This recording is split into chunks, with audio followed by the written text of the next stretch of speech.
കേരള ഭരണം കൈപ്പിടിയിലാക്കാൻ കർമ്മപദ്ധതിയുമായി കോൺഗ്രസ് എത്തുന്നു. ഭരണം തിരിച്ചുപിടിക്കാൻ ലക്ഷ്യമിട്ട് ഇത്തവണ കൃത്യമായ പ്ലാനിങ്ങോടെയാണ് കോൺഗ്രസിന്റെ നീക്കം. ലക്ഷ്യ 2026 എന്ന പേരിൽ വയനാട്ടിലെ സുൽത്താൻ ബത്തേരിയിൽ നടന്ന പ്രത്യേക നേതൃസംഗമം തെരഞ്ഞെടുപ്പ് തന്ത്രങ്ങൾക്ക് രൂപം നൽകി കഴിഞ്ഞു. തദ്ദേശ തെരഞ്ഞെടുപ്പിലെ തകർപ്പൻ ജയം കോൺഗ്രസ് നേതൃത്വത്തിന്റെയും അണികളുടെയും ആത്മവിശ്വാസവും വർദ്ധിപ്പിച്ചിട്ടുണ്ട്. തെരഞ്ഞെടുപ്പ് തന്ത്രജ്ഞൻ സുനിൽ കനഗോലുവിന്റെ ടീം തയ്യാറാക്കിയ റിപ്പോർട്ടിന്റെ അടിസ്ഥാനത്തിൽ പ്രവർത്തിച്ച് ഭരണം പിടിക്കാനാകും എന്ന് തന്നെയാണ് പാർട്ടിയുടെ വിലയിരുത്തൽ. സംസ്ഥാനത്ത് ഭരണവിരുദ്ധ വികാരം അലയടിക്കുമെന്ന് കോൺഗ്രസ് ഉറപ്പിക്കുന്നു. അധികാരം തിരിച്ചുപിടിക്കാൻ കോൺഗ്രസ് ഒരുക്കുന്ന പദ്ധതികൾ എന്തൊക്കെ? RDX റാപ്പ് കാണാം. നിയമസഭയിൽ 100 സീറ്റ്. ഇതിൽ കുറഞ്ഞതൊന്നും ലക്ഷ്യം വെക്കാതെയാണ് KPCC നേതൃക്യാമ്പ് ലക്ഷ്യ 2026 അവസാനിച്ചത്. ജനുവരി അവസാനത്തോടെ നിയമസഭയിലേക്കുള്ള ആദ്യഘട്ട സ്ഥാനാർത്ഥി പട്ടിക പുറത്തിറക്കാനാണ് കോൺഗ്രസ് ശ്രമം. VD സതീശൻ നയിക്കുന്ന കേരള യാത്രയ്ക്ക് മുൻപായി ആദ്യഘട്ട സ്ഥാനാർത്ഥികളെ പ്രഖ്യാപിച്ച് കളം പിടിക്കാനാണ് നീക്കം. തമ്മിൽ തല്ലാതെ ഒറ്റക്കെട്ടായി നീങ്ങാനാണ് നേതാക്കളുടെ ആഹ്വാനം. ശബരിമല സ്വർണ്ണക്കൊള്ള, തൊഴിലുറപ്പ് ഭേദഗതി വിഷയങ്ങൾ ഉയർത്തി സമര പരമ്പരകളും കോൺഗ്രസ് സംഘടിപ്പിക്കും. സംസ്ഥാനത്ത് ഉജ്ജ്വല വിജയം നേടാനുള്ള സാധ്യതകൾ നിലനിൽക്കുന്നുണ്ടെന്നാണ് KPCC വിലയിരുത്തൽ. നിയമസഭാ മണ്ഡലങ്ങളിലെ സാധ്യതകൾ പഠിക്കാൻ കേരളത്തിലെത്തിയ തെരഞ്ഞെടുപ്പ് തന്ത്രജ്ഞൻ സുനിൽ കനഗോലുവിന്റെ തന്ത്രങ്ങളും ക്യാമ്പിൽ ചർച്ചയായി. ഏറ്റവും കുറഞ്ഞത് 85 സീറ്റ് നേടുമെന്ന് കനഗോലു വിലയിരുത്തുമ്പോൾ 100 സീറ്റിൽ കുറയാതെ നേടുമെന്നാണ് VD സതീശൻ പറയുന്നത്. തദ്ദേശ തെരഞ്ഞെടുപ്പിലെ പ്രകടനമാണ് കോൺഗ്രസിന്റെ ആത്മവിശ്വാസം. MP മാർ മത്സരിക്കുമോ, ഭരണം ലഭിച്ചാൽ മുഖ്യമന്ത്രി ആര് തുടങ്ങിയ ചോദ്യങ്ങളിൽ നിന്ന് അകലം പാലിക്കുകയാണ് നേതാക്കൾ. RDX rap news Malayalam.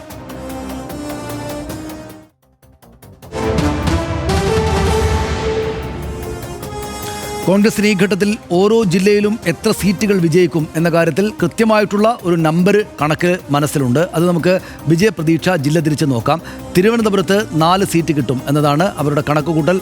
കൊല്ലത്ത് 6 സീറ്റ് കോൺഗ്രസിന് UDF കിട്ടും. പത്തനംതിട്ടയിൽ 5 സീറ്റും കിട്ടും. ആലപ്പുഴ 4 സീറ്റുകളിൽ വിജയമുണ്ടാകും. കോട്ടയത്ത് 5 സീറ്റുകൾ പിടിച്ചെടുക്കാനാകും എന്നതാണ് അവരുടെ കണക്കുകൂട്ടൽ. ഇടുക്കിയിലാണെങ്കിൽ 4 സീറ്റും UDF ലഭിക്കും. എറണാകുളത്ത് 12 സീറ്റും അവരുടെ കണക്കിലേക്ക് അവർ എടുത്തു വെച്ചിരിക്കുകയാണ്. തൃശ്ശൂരിൽ 6 സീറ്റ്, പാലക്കാട് 5, മലപ്പുറം 16 സീറ്റ്. വയനാട്ടിൽ 3 UDF കണക്കിലേക്ക് വരും. കോഴിക്കോട് 8 സീറ്റുകൾ കസ്റ്റഡിയിലേക്ക് വരും.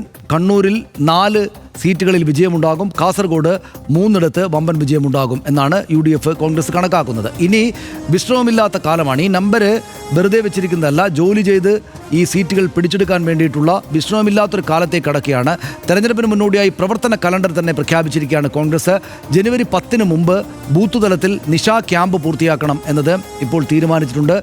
ജനുവരി 13, 14 തൊഴിലുറപ്പ് നിയമ ഭേദഗതിക്കെതിരെ രാപ്പകൽ സമരം നടക്കും. ജനുവരി 15, 16 ബൂത്ത് പ്രസിഡന്റ്, BLOമാർ, തദ്ദേശ തെരഞ്ഞെടുപ്പിൽ മത്സരിച്ചവർ എന്നിവരുടെ യോഗം നടക്കും.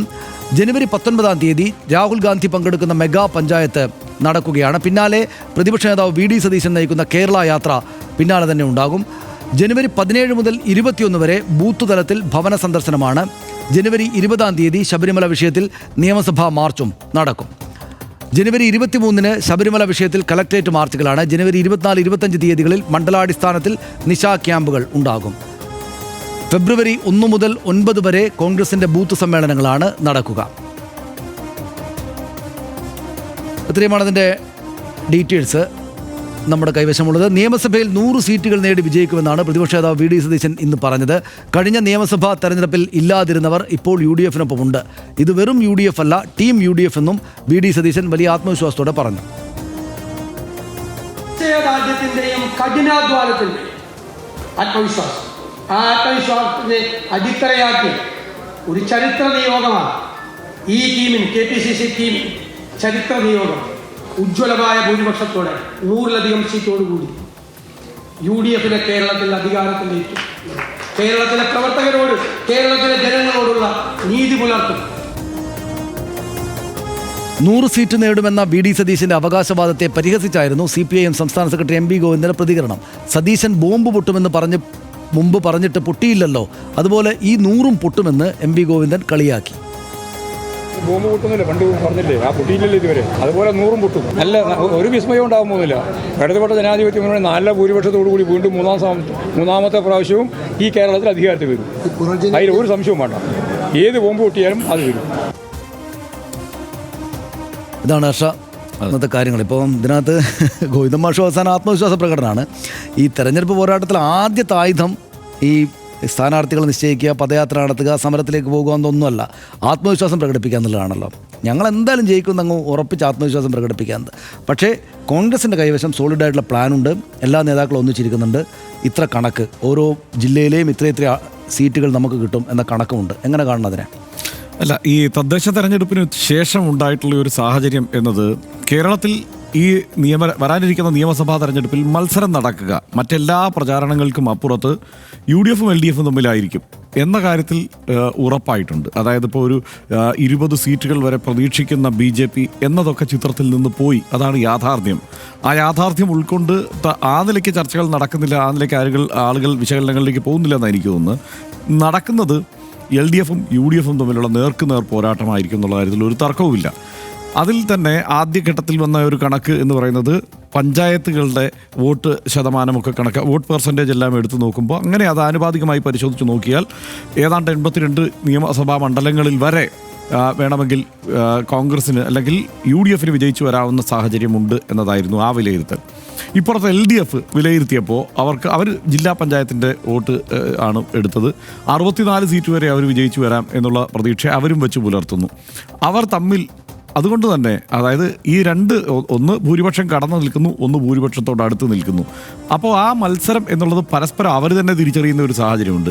പിന്നെ എന്താണ് വേണ്ടത്? ഊർജ്ജസ്വലമായി ആ തെരഞ്ഞെടുപ്പിനെ അങ്ങ് നേരിടുക എന്നുള്ളതാണ്. അതിൽ കോൺഗ്രസ് വളരെ വേഗത്തിൽ തന്നെ ചടുലമായ നീക്കങ്ങളിലൂടെ മുന്നോട്ട് പോകുന്നു എന്നുള്ളതാണ് നമുക്ക് കാണാൻ കഴിയുന്നത്. ഇപ്പോൾ പ്രത്യേകിച്ച് ഇവിടുത്തെ ഇന്നത്തെ ഈ 2 ദിവസം ഇവിടെ നടന്ന ഈ മീറ്റിംഗ് പോലും വളരെ ഓർഗനൈസ്ഡ് ആൻഡ് ഓർക്കസ്ട്രേറ്റഡ് ആയിരുന്നു എന്നാണ് എനിക്ക് തോന്നുന്നത്. കാരണം ഇപ്പോൾ കനകോലുവിൻ്റെ സാന്നിധ്യം അവിടെ പോലും ഉണ്ടായിരുന്നു. മാത്രമല്ല അവിടെ നിന്ന് വരുന്ന എല്ലാ പ്രതികരണങ്ങളും, അവിടെ നിന്ന് വരുന്ന ദൃശ്യങ്ങൾ, അവിടെ നിന്ന് വരുന്ന ആളുകളുടെ അവരുടെ എല്ലാ ശാരീരിക ചലനങ്ങളടക്കം ഡിസൈൻഡായ പോലെ എനിക്ക് തോന്നി. ഇതിനു മുമ്പ് കോൺഗ്രസിൻ്റെ ഏതെങ്കിലും യോഗങ്ങളിലൊക്കെ കാണുന്നതിനേക്കാൾ കുറച്ചുകൂടി ഗംഭീരമായി തന്നെയാണ് എനിക്ക് ഇന്നത്തെ യോഗങ്ങളെക്കുറിച്ച് തോന്നിയത്. പിന്നെ കോൺഗ്രസിനുള്ളിൽ തന്നെ രൂപപ്പെട്ടു വന്നിരിക്കുന്ന ചില ചിന്തകളൊക്കെ ഉണ്ട്. അത് പ്രധാനമായും വി ഡി സതീശനായി മുൻകൈയെടുത്ത് മുഖ്യമന്ത്രി സ്ഥാനത്തിന് വേണ്ടി ഓടിത്തുടങ്ങിയിട്ടില്ല, അല്ലെങ്കിൽ അങ്ങനെ ഒരു നീക്കം നടക്കുന്നില്ല എന്നുള്ള തോന്നൽ കോൺഗ്രസ്സുകാർക്ക് തന്നെ ഉണ്ടായിട്ടുണ്ട് പലർക്കും. അപ്പോൾ ഈ ഘട്ടത്തിൽ അങ്ങനെ ഒരു തർക്കത്തിലേക്ക് പോകേണ്ട സാഹചര്യം ഇപ്പോഴില്ല. ഇനി വേണമെങ്കിൽ തെരഞ്ഞെടുപ്പിന് ശേഷമാകാം എന്ന തരത്തിലേക്ക് കാര്യങ്ങൾ മാറിയിട്ടുണ്ട്. നയിക്കുന്നത് സ്വാഭാവികമായും പ്രതിപക്ഷ നേതാവ് എന്ന നിലയ്ക്ക് വി ഡി സതീശൻ തന്നെ ആയിരിക്കുമെങ്കിലും മുഖ്യമന്ത്രി സ്ഥാനത്തിന് വേണ്ടി അല്ല വി ഡി സതീശൻ്റെ വോട്ട് എന്ന തരത്തിൽ കോൺഗ്രസ്സുകാർ തന്നെ പലരും നമ്മളോട് സംസാരിക്കുമ്പോൾ ആ നിലയ്ക്ക് അങ്ങനെയാണോ എന്ന് സംശയിക്കത്തക്ക സാഹചര്യമുണ്ട് എന്ന് പോലും പറഞ്ഞു വയ്ക്കുന്നുണ്ട്. അപ്പോൾ ആ താല്പര്യങ്ങൾ സംരക്ഷിക്കുക എന്നതും ഒക്കെ മാത്രമായിരിക്കും, ചില താല്പര്യങ്ങൾ സംരക്ഷിക്കുക എന്നത് മാത്രമായിരിക്കും അദ്ദേഹത്തിൻ്റെ ലക്ഷ്യമെന്ന് ചിലർ കരുതുന്നു. ഇതെല്ലാം കരുതലാണ്. കുറച്ച് കഴിയുമ്പോൾ എന്ത് സംഭവിക്കും എന്നുള്ളത് കാത്തിരുന്ന് കാണണം. ഒരു പതിവ് രീതിയിൽ തന്നെ കോൺഗ്രസ് മുന്നോട്ട് പോകാൻ തീരുമാനിച്ചാൽ അത് മാറും. ഒരു കേഡർ പാർട്ടിയുടെ സ്വഭാവത്തിൽ യഥാർത്ഥ ഇടതുപക്ഷം എന്ന് പ്രഖ്യാപിക്കാവുന്ന തരത്തിൽ ഞങ്ങളാണ് ഇവിടെ പ്രവർത്തിക്കുന്നത് എന്ന് കോൺഗ്രസ് പറഞ്ഞത് ഒരു പരിധിവരെ തദ്ദേശ തെരഞ്ഞെടുപ്പിൽ, അതിന് മുമ്പുള്ള ഇവരുടെ പ്രതികരണങ്ങളിലൊന്നുമില്ലെങ്കിൽ പോലും തദ്ദേശ തെരഞ്ഞെടുപ്പിലെ താഴെത്തട്ടിലുള്ള പ്രവർത്തനങ്ങളിൽ കണ്ടു. പിന്നെ എല്ലാ കാലത്തും കോൺഗ്രസിന് പറ്റുന്ന ഒരു കാര്യം എന്താണെന്ന് വെച്ച് കഴിഞ്ഞാൽ ഇവർ നിരന്തരം പല പരിപാടികളും പ്രഖ്യാപിക്കും. ഇപ്പോൾ രാഹുൽ മാങ്കൂട്ടത്തിൽ യൂത്ത് കോൺഗ്രസ് പ്രസിഡന്റ് ആയിരുന്നപ്പോൾ കേരളത്തിലെമ്പാടും സംഘടനാപരമായി മുറുക്കിയെടുക്കാൻ വേണ്ടിയിട്ടൊരു യാത്ര നടത്തി പകുതി വഴിക്കിട്ടിട്ട് ഓടി. ആ മട്ടിലാണ് സാധാരണ പതിവായി സംഭവിക്കാറ്. പക്ഷേ ആ കാര്യത്തിൽ മാറ്റങ്ങൾ വന്നു. കഴിഞ്ഞ തദ്ദേശ തെരഞ്ഞെടുപ്പിന് മുൻപ് അവർ പ്രഖ്യാപിച്ച മുഴുവൻ പരിപാടികളും പൂർത്തിയാക്കി.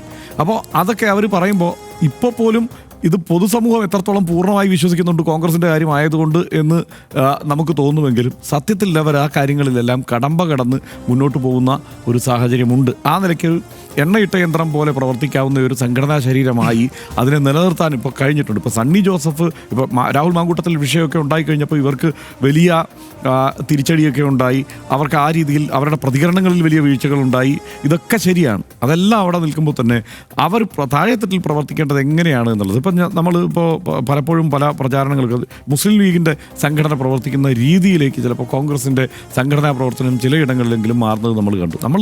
നമുക്ക് തന്നെ അനുഭവം ഉണ്ടല്ലോ. സ്വന്തം വീടുകളിൽ എത്ര തവണ കോൺഗ്രസ്സുകാർ വോട്ട് ചോദിച്ചെത്തി, എത്ര തവണ CPIM വോട്ട് ചോദിച്ചെത്തി, എത്ര തവണ ഫണ്ട് ചോദിച്ചെത്തി. ഇത്തരം കാര്യങ്ങൾ തരംതിരിച്ച് വിലയിരുത്തിയാൽ അവരവർക്ക് മനസ്സിലാവുന്നതേ ഉള്ളൂ ഇവരിപ്പോൾ പ്രവർത്തിക്കുന്നുണ്ടോ ഇല്ലയോ എന്നുള്ള കാര്യം. അപ്പോൾ അവരെ സംബന്ധിച്ച് ജീവൻ മരണ പോരാട്ടമാണ്. ജീവൻ മരണ പോരാട്ടത്തിന് മുന്നിൽ കാരണം 2 തവണ പരാജയപ്പെട്ടു, 3-ാം തവണയും പരാജയപ്പെടുക എന്നുള്ളത്, അതായത് അപ്പുറത്ത് പിണറായി 3-ാം തവണയും സർക്കാർ രൂപീകരിക്കുമെന്നുള്ള പ്രചാരണം നിലനിൽക്കെ അതിലേക്ക് പോകുന്ന തരത്തിൽ ഒരു സാഹചര്യം നിലനിൽക്കുമ്പോൾ ഇവിടെ തമ്മിലടിക്കുന്നത് അബദ്ധമാകും എന്നുള്ള തോന്നലിലേക്ക് അവരെത്തിയിട്ടുണ്ട്. ഞാൻ കാണുന്നത് ശശി തരൂരിൻ്റെ സാന്നിധ്യം അടക്കം അതവരിൽ പല നേതാക്കളും എടുത്തു പറയുന്നത് കൂടി കൗതുകകരമായി തോന്നി. ശശി തരൂർ വരെ എന്നുള്ള മട്ടിൽ ആണ് അതിനെക്കുറിച്ച് പ്രതികരിക്കുന്നത്. അപ്പോൾ ശശി തരൂർ അടക്കം എല്ലാവരും നിന്ന് അത്തരം കുറേ വളരെ സൗഹാർദ്ദപരമായ സാഹചര്യമൊക്കെ പങ്കുവയ്ക്കുന്ന ഒരു ചിത്രം അത് അണികൾക്കിടയിലേക്ക് പ്രവർത്തകർക്കിടയിലേക്ക് എത്തണമെന്നുള്ള ബോധ്യത്തോടെ അവിടെ അതുകൂടി ഇന്നത്തെ ആ പരിപാടിയിൽ ഉണ്ടായിരുന്നുള്ളത്. കനുകോലുവിൻ്റെ കൃത്യമായ സാന്നിധ്യം അവിടെ ഉണ്ടായിരുന്നു. പിന്നെ നമ്മളവിടെ കണ്ട കാഴ്ച, അവിടെ നടന്ന പ്രസംഗങ്ങളെ വിലയിരുത്തുമ്പോഴും ഒക്കെ മനസ്സിലാക്കാൻ കഴിയുന്ന കാര്യം ഈ കളത്തിൽ കെ.സി. വേണുഗോപാൽ ഉണ്ട് എന്നുള്ളതാണ്. കെ.സി. വേണുഗോപാൽ ഡൽഹിയിൽ തന്നെ തുടരാനല്ല ഉദ്ദേശിക്കുന്നത്. ഇവിടെ തെരഞ്ഞെടുപ്പ് വിജയം ഉണ്ടായാൽ അദ്ദേഹം തീർച്ചയായും കേരളത്തിലുണ്ടാവും. അദ്ദേഹം മുഖ്യമന്ത്രി സ്ഥാനത്തിന് വേണ്ടി മുന്നോട്ട് വരും എന്നുള്ള കാര്യത്തിലും തർക്കമൊന്നുമില്ല. പക്ഷേ അപ്പോഴും വളരെ ഊർജ്ജസ്വലനായി രമേശ് ചെന്നിത്തല അവിടെയുണ്ട്. എനിക്കതിൽ ഏറ്റവും രസകരമായി തോന്നിയൊരു കാര്യം, ഞങ്ങളിവിടെ മുഖ്യമന്ത്രിമാരാകാൻ ധാരാളം പേരുണ്ട് എന്ന് തന്നെയാണ് പറയുന്നത് കോൺഗ്രസ് പറയുന്നത്. അതിന് യോഗ്യരായവർ ഞങ്ങളുടെ കൂടെ കുറേ പേരുണ്ട്. നമ്മളിങ്ങനെ നോക്കുമ്പോൾ ഒരു തെരഞ്ഞെടുപ്പിലേക്ക് പോകുമ്പോൾ ശരിയാണല്ലോ, നോക്കുമ്പോൾ വി.ഡി. സതീശനുണ്ട്, കെ.സി. വേണുഗോപാലുണ്ട്, രമേശ് ചെന്നിത്തലയുണ്ട്, വേണമെങ്കിൽ ശശി തരൂർ പോലുമുണ്ട് എന്നൊക്കെ കണക്കാക്കാവുന്ന ഒരു തലത്തിൽ നിൽക്കുമ്പോൾ ഇപ്പുറത്ത് പിണറായി വിജയനാണ് നയിക്കുന്നത്. അത് പ്രഖ്യാപിക്കപ്പെട്ടു കഴിഞ്ഞ ഒരു സത്യമാണ്. പിണറായി വിജയൻ ഈ തെരഞ്ഞെടുപ്പിനെ നയിക്കുന്നു. ഇത് 2 തലമുറയാണ്. ക്ഷമിക്കണം, ഈ UDF നയിക്കുന്നതും LDF നയിക്കുന്നതും. അതായത് ഒരു 20-25 വയസ്സിനെങ്കിലും പിന്നിൽ നിൽക്കുന്നവരാണ്, അതായത് പിണറായിക്ക് പിന്നിൽ നിൽക്കുന്നവരാണ് UDF ഈ തെരഞ്ഞെടുപ്പിനെ നയിക്കാനുള്ളത് എന്നുള്ള ഒരു പ്രത്യേകതയുണ്ട്. അപ്പുറത്ത് LDF വളരെ ഗംഭീരമായ നേതാക്കന്മാർ ധാരാളം പേരുണ്ട്. ഈ മന്ത്രിസഭയിൽ തന്നെ നമ്മൾ എടുത്തു നോക്കിക്കഴിഞ്ഞാൽ ധാരാളം പേരങ്ങനെയുണ്ട്. ഇതൊക്കെ ആയിരിക്കുമ്പോഴും കോൺഗ്രസിനെ ഇപ്പോൾ നമ്മൾ നോക്കുമ്പോൾ ആദ്യഘട്ടം ഇനിയാണ് യഥാർത്ഥത്തിൽ കോൺഗ്രസിൽ സംഘർഷം ഉണ്ടാകുമെങ്കിൽ, അതായത് ഇതുവരെ കോൺഗ്രസ് പെർഫെക്റ്റ് ആണ്, ഇനി അങ്ങോട്ട് എന്താകും എന്നുള്ളതാണ് കാത്തിരിക്കേണ്ടത്. കാരണം ഈ സീറ്റുകളിലെ വിജയപ്രതീക്ഷ ഒരു പങ്കുവച്ചല്ലോ, അതൊരു തന്ത്രമാണ്. കാരണം നമ്മൾ വിജയിക്കാൻ പോകുന്നു എന്നുള്ള പ്രതീതി പൊതുവെ ഉണ്ടാക്കിയെടുക്കുക എന്നുള്ളത്. പക്ഷെ നമ്മൾ എണ്ണം എടുക്കുമ്പോൾ എന്താണ് ഒരു പ്രശ്നം, നമ്മൾ സീറ്റുകൾ കോൺഗ്രസിൻ്റെ കയ്യിൽ ആകെപ്പാടെ ഉള്ള സീറ്റുകളുടെ എണ്ണത്തിൽ നിന്ന് അവരെത്ര മുന്നോട്ട് പോകേണ്ടതുണ്ട് എന്നുള്ളത് ആലോചിക്കണം. അതായത് ലീഗ് ഇപ്പോൾ 20-25 സീറ്റ് അവർ പൂർണ്ണമായി കൊടുക്കുന്ന എല്ലാ സീറ്റും വിജയിച്ച് വരുന്ന ഒരു സാഹചര്യം ഉണ്ടായാൽ പോലും എത്ര സീറ്റിലാണ് കോൺഗ്രസ് ജയിക്കേണ്ടത്? ഇപ്പോൾ കയ്യിലുള്ള 22-ന് അപ്പുറത്തേക്ക് എത്ര സീറ്റിൽ ജയിക്കണം? അതേത് സീറ്റാണ് എന്നുള്ള കണക്കും കൺഫ്യൂഷനും കോൺഗ്രസ്സുകാർക്കുണ്ട്. ആ കോൺഗ്രസ് കൺഫ്യൂഷൻ കൂടി പരിഹരിക്കാൻ വേണ്ടിയിട്ടാണ് ഒരു എണ്ണക്കണക്ക് അവർ പുറത്തു വിട്ടിരിക്കുന്നത്. ആ എണ്ണക്കണക്കിൽ ഒരു പ്രശ്നം നമ്മൾ കാണുന്നുണ്ട്. കാരണം കോഴിക്കോട് 8 സീറ്റ് ജയിക്കും എന്ന് അവർ പറയുന്നു. നമ്മൾ തിരിച്ചും മറിച്ചും എണ്ണം എടുക്കുമ്പോൾ അതിലേക്ക് നമുക്ക് എത്താൻ കഴിയുന്നില്ല എന്നുള്ള പ്രശ്നമുണ്ട്. തിരുവനന്തപുരത്ത് 4 സീറ്റിൽ അവർ വിജയിക്കുമെന്ന് പറയുന്നു. 14 സീറ്റ് കഴിഞ്ഞോണം ഈ 13 സീറ്റിൽ LDF വിജയിച്ച സ്ഥലത്താണ്. അവിടെ 4 സീറ്റിൽ വിജയിക്കുമെന്ന് പറയുന്നുണ്ട്. നമ്മൾ കണക്ക് കൂട്ടിയെടുക്കുമ്പോൾ അതിലേക്ക് നമുക്ക് എത്താൻ കഴിയുന്നില്ല എന്നുള്ള പ്രശ്നം നമുക്കുണ്ട്. ഇത് ആത്യന്തികമായി എന്തിനു വേണ്ടിയിട്ടുള്ളതാണ്? സംഘടനയെ ആത്മവിശ്വാസത്തോടെ ഉണർത്താൻ വേണ്ടിയിട്ടുള്ളതാണ്. അതിലവർ വിജയിച്ചിട്ടുണ്ട്. അതിലവർ വിജയിച്ചിട്ടുണ്ട്. പക്ഷേ അപ്പോഴും ഹർഷം പറഞ്ഞതിൻ്റെ ബാക്കിയായിട്ട് ഞാൻ പറയട്ടെ. ഇപ്പോൾ പത്തനംതിട്ടയിൽ ഇവർ സമ്പൂർണ്ണമായിട്ട് വിജയമുണ്ടാക്കുന്ന കോൺഗ്രസ് കണക്ക് കൂട്ടുന്ന 3 ജില്ലകൾ, ഒന്ന് മലപ്പുറം, ഒന്ന് വയനാട്, ഒന്ന് പത്തനംതിട്ട എന്നിവരാണ്. കോൺഗ്രസ്സിന് എറണാകുളം കൂടെയുണ്ട്. സമ്പൂർണ്ണമായിട്ട് എല്ലായിടത്തും വിജയിക്കും എന്ന് പറയുന്നത്. അതിനകത്ത് പത്തനംതിട്ട മാത്രം ഞാൻ ഈ തദ്ദേശ തെരഞ്ഞെടുപ്പിലെ വോട്ട് കണക്കൊന്ന് എടുത്തു നോക്കി. അതായത് അവർക്ക് തന്നെയാണ് എല്ലായിടത്തും ഭൂരിപക്ഷമുള്ളത്. എത്രയാണ്? റാന്നിയിൽ 10,927 വോട്ടുകളുടെ ഭൂരിപക്ഷം, ആറന്മുളയിൽ 13,572, അടൂരിൽ 618, തിരുവല്ലയിൽ 6,725, കോന്നിയിൽ 324. ഇതാണ് പത്തനംതിട്ടയിലെ നിയമസഭാ മണ്ഡലങ്ങളിൽ ഈ തദ്ദേശ തെരഞ്ഞെടുപ്പിൽ ഇവർക്കുള്ള ലീഡ്. ഞാൻ പറഞ്ഞത് അടൂരിൽ 618, കോന്നിയിൽ 324, തിരുവല്ലയിൽ 6,725. ഇപ്പോൾ രാഷ്ട്രീയത്തെ ശ്രദ്ധിക്കുന്ന ആളുകൾക്കറിയാം, എല്ലാവർക്കും അറിയാം, കോൺഗ്രസ്സുകാർക്ക് CPM-മാർക്കൊക്കെ അറിയാം, ലോക്കൽ ബോഡി ഇലക്ഷനിൽ ഉള്ളതുപോലെ അതേപോലെ അങ്ങ് സംഭവിക്കുകയല്ല ചെയ്യുക എന്ന്. ഇവിടെ ഒരു കാര്യം കൂടെ ഞാൻ ഒന്ന് കൂട്ടിച്ചേർത്തോട്ടെ. ഈ കണക്ക് എന്നത് ഗ്രാമപഞ്ചായത്തുകളുടെ വോട്ട് വെച്ചിട്ടുള്ള കണക്കാണ്. ആ കണക്കിൽ പോലും ഇത്രയും കുറവേ ഉള്ളൂ. ജില്ലാ പഞ്ചായത്തിലെ കണക്കെടുത്ത് നോക്കിക്കഴിയുമ്പോൾ അവർ നേരെ തിരിഞ്ഞാണ്. അതാണ് കറക്റ്റ്. അതായത് അത് വെച്ചാൽ നമ്മൾ മനോരമയുടെ കണക്കായത്. അപ്പോൾ ഗ്രാമപഞ്ചായത്തുകളുടെ കണക്ക് വെച്ചിട്ട് അവർക്ക് ഫേവറബിൾ ആയിട്ടുള്ള നിലയിലുള്ള ഒരു കണക്ക് വെച്ചിട്ട് തന്നെയും ഇവർ പറയുന്ന പത്തനംതിട്ടയിൽ ഈ കൂടിയ സ്ഥലം എവിടെയാണ്? ആറന്മുള 13,572 അവിടുത്തെ തദ്ദേശ തെരഞ്ഞെടുപ്പിലെ ഭൂരിപക്ഷ നില.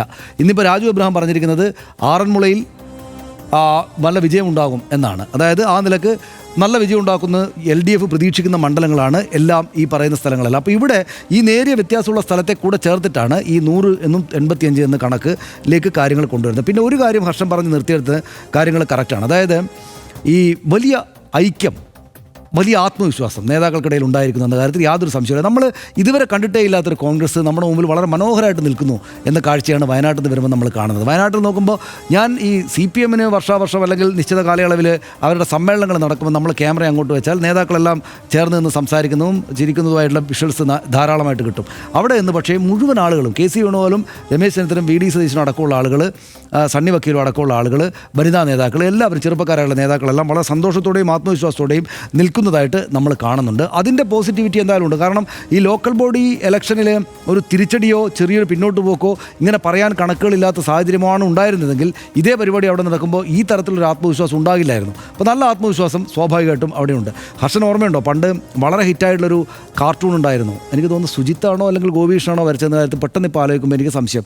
ഒന്നുകിൽ മാതൃഭൂമിയിൽ ഗോപികൃഷ്ണൻ അല്ലെങ്കിൽ കൗമുദിയിൽ സുജിത്ത്. അതായത് കരുണാകരനും ആൻ്റണിയും ഭയങ്കര തമ്മിലടിയാണ്, കുട്ടികളാണ്, ഭയങ്കര തമ്മിലടിയാണ്. വെളിയം ഭാർഗവനും VS അച്യുതാനന്ദനാണെന്ന് തോന്നുന്നു ഇരുന്ന് പഠിക്കുകയാണ്, കുത്തിയിരുന്ന് തലപോകഞ്ഞ് പഠിക്കുകയാണ്, രാത്രിയും പകലുമില്ലാതെ വെള്ളത്തിൽ കാലൊക്കെ വെച്ചിട്ട് രണ്ടുപേരും ചേർന്ന് പഠിക്കുകയാണ്. ഇവർ തമ്മിലടിയാണ്, ആൻ്റണിയും കരുണാകരനും. എന്നിട്ട് അവസാനം പരീക്ഷ നടന്നപ്പോൾ 100ൽ 47 അങ്ങനെ എന്തോ ഒരു നമ്പർ പിന്നെ ഇവർക്കും കിട്ടും, ഇടതുപക്ഷത്തിനും കിട്ടും. 100ൽ 100 നമ്മുടെ ആൻ്റണിയും കരുണാകരനും വരും. അപ്പോൾ ഇതായിരുന്നു നമ്മൾ കണ്ട കോൺഗ്രസിൻ്റെ ഒരു കാലത്തെ സവിശേഷത. അതായത് ഇവർ ഭയങ്കരമായിട്ട് തമ്മിലടിക്കും, പക്ഷേ വിജയിക്കേണ്ടുന്ന സമയത്ത് എന്ന് വെച്ചാൽ 5 വർഷം കൂടുമ്പോൾ ഭരണം കൂടുമ്പോൾ മാറുമ്പോൾ വിജയിക്കേണ്ടുന്ന സമയത്ത് ഇവർ തന്നെ UDF വിജയിക്കുകയും ചെയ്യും. പക്ഷേ വിജയിക്കേണ്ട സമയത്ത് സ്വാഭാവികമായിട്ട് വിജയിക്കുക എന്നതിനെ കേരളം രാഷ്ട്രീയം അങ്ങോട്ട് കൈയൊഴിഞ്ഞ സാഹചര്യത്തിൽ നമ്മൾ പഴയതുപോലെ തമ്മിലടിച്ചാൽ പറ്റില്ല എന്നൊരു കാര്യം മനസ്സിലാക്കിയിട്ടുള്ള ഒരു ലീഡർഷിപ്പിനെയാണ് നമ്മളിപ്പോൾ കാണുന്നതെന്ന കാര്യത്തിൽ യാതൊരു സംശയവുമില്ല. അതായത് മുഖ്യമന്ത്രി പദവി സംബന്ധിച്ച് എന്തെങ്കിലും ഒരു സംശയമോ ആശങ്കയോ തങ്ങൾക്കുള്ളിൽ ഉണ്ട് എന്ന് ഒരു വരിയിൽ പോലും ഈ നേതാക്കളുടെ മുഖത്തില്ല. പുനർജനിയെപ്പറ്റി ഒരു ചോദ്യം ചോദിക്കുമ്പോൾ ഒരു തരത്തിലും വ്യാഖ്യാനിച്ച് VD സതീശനെതിരായിട്ട് കൊണ്ടുവരാൻ പറ്റാവുന്ന ഒരു പ്രസ്താവനയുമല്ല രമേശ് ചെന്നിത്തലയുടെ ഭാഗത്തുനിന്ന് വരുന്നത്. എനിക്കെതിരെ കേസെടുത്തിട്ടില്ല, ഇവർ കള്ളക്കേസ്, എന്നിട്ട് എന്തായി എന്ന് വളരെ ആത്മവിശ്വാസത്തോടെ ചോദിക്കുന്ന രമേശ് ചെന്നിത്തലയാണ് നമ്മൾ കാണുന്നത്. പരസ്പരം ഒരു ചെറിയ വാക്കുകൊണ്ടുപോലും അങ്ങോട്ടും ഇങ്ങോട്ടും പ്രശ്നമുണ്ടാക്കാത്ത വിധം മുന്നോട്ട് പോകുന്ന ഒരു കോൺഗ്രസ് ലീഡർഷിപ്പിനാണ് കാണുന്നത്. അത് നിശ്ചയമായിട്ടും ഈ പറയുന്ന ഞാൻ നേരത്തെ പറഞ്ഞ കണക്കൊക്കെ നന്നായിട്ട് പോരാടണം. ഹർഷൻ നേരത്തെ അത് പറഞ്ഞു. അതായത് ഇവർ ഈ കണക്ക് 185 എന്നൊക്കെ പറയുന്നുണ്ടെങ്കിലും നന്നായിട്ട് ഫൈറ്റ് ചെയ്താൽ മാത്രമേ വിജയമുണ്ടാക്കാൻ പറ്റൂ എന്ന് അവർക്കറിയാത്തതല്ല. പക്ഷേ രണ്ട് കാര്യങ്ങളിൽ, ഒന്ന് ലീഡർഷിപ്പ് ഭയങ്കരമായിട്ട് ഒന്നിച്ചു നിൽക്കുകയാണ്, വലിയ ഐക്യമാണ് എന്ന തോന്നൽ അവരുണ്ടാക്കുന്നു. 100ഓളം സീറ്റുകളിൽ വിജയിക്കാം എന്ന വലിയ ആത്മവിശ്വാസം തങ്ങൾക്കുണ്ട് എന്ന ആത്മവിശ്വാസ പ്രകടനവും അവർ നടത്തുന്നു. എന്ന് വെച്ചാൽ ആദ്യത്തെ ലാപ്പിൽ അവർ വിജയിച്ച് നിൽക്കുകയാണ്. ആദ്യത്തെ ലാപ്പിൽ അവരുടെ തന്ത്രങ്ങൾ ഈ നിലക്ക് സുഘടിതമാണ്. ബാക്കി നമുക്ക് ഇനിയുള്ള ഒരുപാട് ദിവസങ്ങളുണ്ട്, നമുക്ക് കാത്തിരുന്ന് കാണാം. എൻ്റെ സംശയം എന്താണെന്ന് വെച്ചാൽ ഈ അന്നത്തെ കാർട്ടൂണിൻ്റെ കാര്യം പറഞ്ഞതുപോലെ ഇതിപ്പോൾ വളരെ ചിട്ടയോടെ പഠിക്കുന്ന, എല്ലാ ദിവസവും ബാൽക്കണിയിൽ ഇറങ്ങി നിന്ന് എക്സർസൈസ് ചെയ്യുന്ന ഒരു കൂട്ടരായിട്ടാണ് ഇപ്പോൾ ഇവർ മാറിയിട്ടുള്ളത്. അതുകൊണ്ട് അതെ ഇതല്ല ശരിക്ക് കോൺഗ്രസ് എന്നുള്ള ഒരു പ്രശ്നമുണ്ട്. അതായത് എല്ലായ്പ്പോഴും കോൺഗ്രസിനെ കുറിച്ച് വിലയിരുത്തുന്നത് ഇവർ തമ്മിൽ തല്ലുമ്പോൾ എല്ലാവരും പറയുന്നത് അതങ്ങനെ തല്ലട്ടെ, അവർ തമ്മിൽ തല്ലിയാണ് അവർ അടുത്ത തെരഞ്ഞെടുപ്പിനെ നേരിടാനുള്ള ആ ഒരു ശേഷി ആർജിക്കുക എന്നുള്ളതാണ് എപ്പോഴും പറയാറുള്ള ഒരു കാര്യം.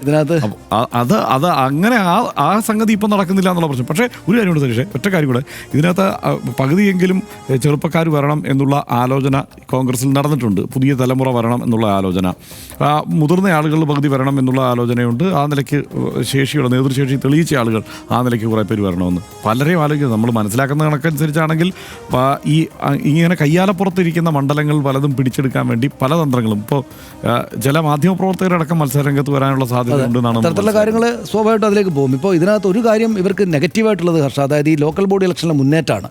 കാരണം MP ഗോവിന്ദ മാസ്റ്റർ അദ്ദേഹത്തിൻ്റെ പാർട്ടിയുടെ ഈ വിലയിരുത്തൽ വാർത്താ സമ്മേളനത്തിൽ പറഞ്ഞല്ലോ, ഞങ്ങൾക്ക് അമിത ആത്മവിശ്വാസം ഉണ്ടായി, എനിക്ക് പോലും അമിത ആത്മവിശ്വാസം ഉണ്ടായി എന്ന്. അതായത് അവർ പ്രതീക്ഷിക്കാത്ത വിധത്തിലൊരു തിരിച്ചടി അവർക്കുണ്ടായി. അപ്പോൾ എന്താ സംഭവിക്കുക? നന്നായിട്ട് തെരഞ്ഞെടുപ്പ് മെഷറി ചലിപ്പിക്കാൻ അറിയാവുന്ന, ആ കാര്യത്തിൽ വലിയ പതിറ്റാണ്ടുകളുടെ പാരമ്പര്യമുള്ള ഈ നേതാക്കൾ ഒന്നുകൂടെ ജാഗരൂകരായി. യഥാർത്ഥത്തിൽ തദ്ദേശ തെരഞ്ഞെടുപ്പിലെ മുന്നോട്ട് പോക്കാണ് കോൺഗ്രസിന് കരുത്തായിട്ടുള്ളത്, അവരുടെ ആത്മവിശ്വാസം കൂട്ടിയിരിക്കുന്നത്. അതുതന്നെയാണ് അവർക്ക് നെഗറ്റീവായിട്ടും വരാൻ പോകുന്നത്. എങ്ങനെ? ഈ അർത്ഥത്തിൽ മറ്റവർക്ക് ഇപ്പോൾ ലോക്കൽ ബോഡി ഇലക്ഷനിൽ ഒരല്പം മുന്നേറ്റമാണ് LDFന് കിട്ടിയിരുന്നെങ്കിൽ അവർ ഈ വീക്കായിട്ട് തന്നെ അങ്ങ് പോയേനെ. പക്ഷേ ഇപ്പോൾ അവർ തടകുടഞ്ഞ് എന്താണ് പറ്റിയതെന്ന് പരിശോധിക്കുകയും കുറെ കൂടെ പണിയെടുക്കേണ്ടതുണ്ടെന്ന് തോന്നലുണ്ടാകുകയും ചെയ്തിരിക്കുന്ന LDFനെയാണ് ഇവർ നേരിടേണ്ടത് എന്ന കാര്യവും കൂടെയുണ്ട്. നമുക്ക് അവസാനിപ്പിക്കാം. മുഖ്യമന്ത്രി സ്ഥാനത്തിനായി ആരും പിണങ്ങില്ല, ഇത് ടീം UDF ആണ് എന്ന് VD സതീശൻ പ്രഖ്യാപിക്കുമ്പോൾ കോൺഗ്രസ് അണികളും ആവേശത്തിലാണ്. തദ്ദേശ തെരഞ്ഞെടുപ്പിലെ വിജയം താഴെത്തട്ടിലുള്ള പ്രവർത്തകർക്ക് നൽകിയ ഊർജ്ജം ഉൾക്കൊണ്ട് നിയമസഭാ തെരഞ്ഞെടുപ്പിൽ വിജയം ആവർത്തിക്കാനാകുമെന്ന് തന്നെയാണ് നേതൃത്വത്തിന്റെ ഉറച്ച വിശ്വാസം. 85 സീറ്റ് നേടാനാകുമെന്നാണ് വയനാട്ടിലെ നേതൃയോഗത്തിനകത്തുണ്ടായ ആദ്യ വിലയിരുത്തലുകൾ. 85 സീറ്റ് എന്ന പ്രഖ്യാപനം ആത്മവിശ്വാസമില്ലായ്മയായി മാറുമോ എന്ന ചിന്തയിലാകാം 100 സീറ്റ് എന്ന പുതുക്കലിലേക്ക് കോൺഗ്രസ് കാര്യങ്ങളെ പുനഃക്രമീകരിച്ചത്. പ്രത്യേകിച്ചും തുടർച്ചയായ 2 തവണ അധികാരത്തിന് പുറത്തിരുന്നാലും 20 വർഷത്തിനിടെ കേരളത്തിലൊരു തമ്പിങ് വിക്ടറി UDF നേടിയിട്ടില്ലാത്തതിനാലും ഇതൊരു അഭിമാന പോരാട്ടം കൂടിയാണ്. ഇടവേളയിലേക്ക്